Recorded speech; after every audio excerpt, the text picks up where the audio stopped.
Welcome back to Coach's Corner. I'm your host, Sean Anderson, and on this edition of Coach's Corner, the head coach of the Ponca City Wildcat football team, Coach Scott Harmon, is with us as we recap the season. Road game to Sapulpa on Friday, finished the season for the Wildcats. And Coach Harmon, a lot of folks would look at this season, and if you just look at the numbers and you just look at the win-losses, that doesn't tell the whole story. And I think that's important to point out. Tough game at Sapulpa. But getting this season behind us, how important is that for you and those underclassmen that are working their way up, those juniors that are going to be becoming seniors? What do you feel that they brought from this?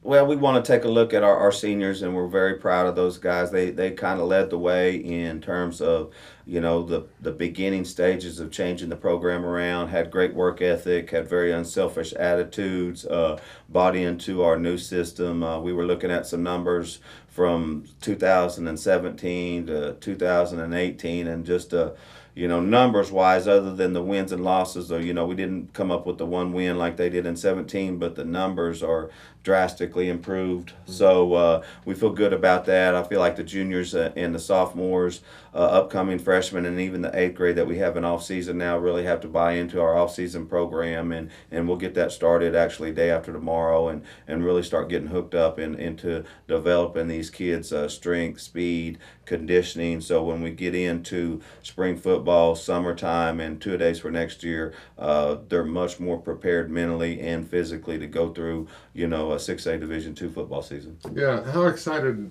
are they, your players, for this strength and conditioning, this opportunity for them? I mean, this is going to be a big, big opportunity. Well, it is opportunity. I think they're a little apprehensive because they know it's going to be some really hard work, and when you look at a kid and then they're like, "Oh, a coach is talking about it's Monday after the season, and we're already talking about what we're going to do Wednesday." So the coaches are excited. I know Coach Bailiff is really excited and really anxious to get these kids in there. We've already kind of been working our 8th and 9th grade kids that didn't stay with us through the remainder of the season. They've got a couple week jump on the varsity kids that are just now getting out, but we're fixing to get in there and pull our old hat down and go to work. Yeah. Now, the off season, not just the strength and conditioning. Are they out there? I mean, is there a practice schedule, or will that not start until spring? That's the springtime. Generally, we get them first hour and seventh hour. So we're going to work on some core, some flexibility, some little bitty things that we can do early in the morning, so that when they get in the afternoon, they don't have as many what we call auxiliary lifts.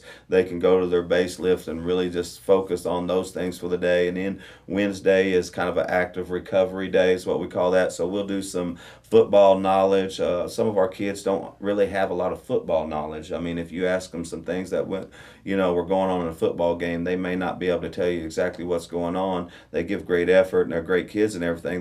We just got to kind of hone in on what you should know at this level about every aspect of football. And so we'll do a little bit of everything from football IQ to speed development to core strength and conditioning. And then on top of that, they'll be in Coach Bailiff's strength and conditioning program at last hour. Yeah, some, the football banquet, it won't be long before it'll be time for that. And an opportunity to really highlight some of the players. So on this edition, since this is more than likely the last time this fall that we have you on the show, kind of highlighting some of those players, maybe some players that you really witnessed some dramatic improvement, and some players you want to give a shout out to. Well, first of all, you really got to give a shout out and a big one to Reese Webb, Luke Kirchenbauer, two of our offensive linemen that started every game for us.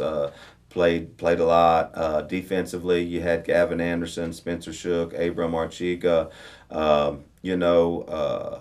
just really improved throughout the year. There's several that when you think about it, Austin Haney, Dylan Foss, just some kids that maximized their season to help us out, really unselfish. Had some good a lot of our more productive kids were juniors in terms of just numbers, but the senior kids are the really ones that we want to kind of emphasize because they did such a good job buying in and being so unselfish during the season. Yeah, incredible. Well, the Ponca City Wildcat football team, they're going to get busy with strength and conditioning, and with that new facility and the new strength and conditioning coach. And that new facility, every time I drive by or walk by, I'm just in awe There are some small colleges that would be envious. Oh, there's no doubt that's a top 3 or 4 facility in the state.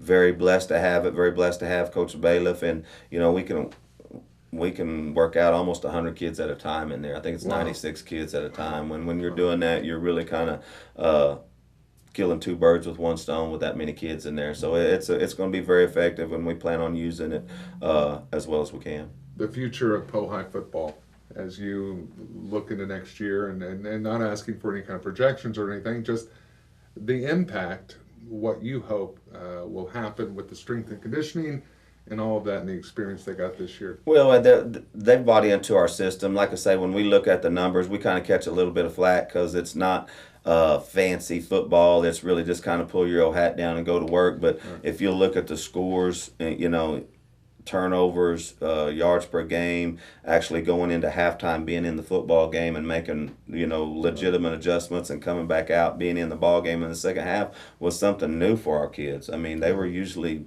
done by the end of the first quarter the year before. So, they've taken some big steps. It just didn't really show. The only place it didn't really show was in the win column, to be honest with you. Everywhere else, all the coaches I talked to, 98% of the parents that I talk to are really excited about it. So, you're never going to please everybody. And if it's not, 6A2 style football, we're going to take it because it gives our kids a better chance to be successful and be in ball games late against some of these bigger, faster, stronger teams that we've been in. Very nice. Coach Scott Harmon, our guest on this edition of Coach's Corner. Coach, thank you so much. Thank you, guys. Appreciate it.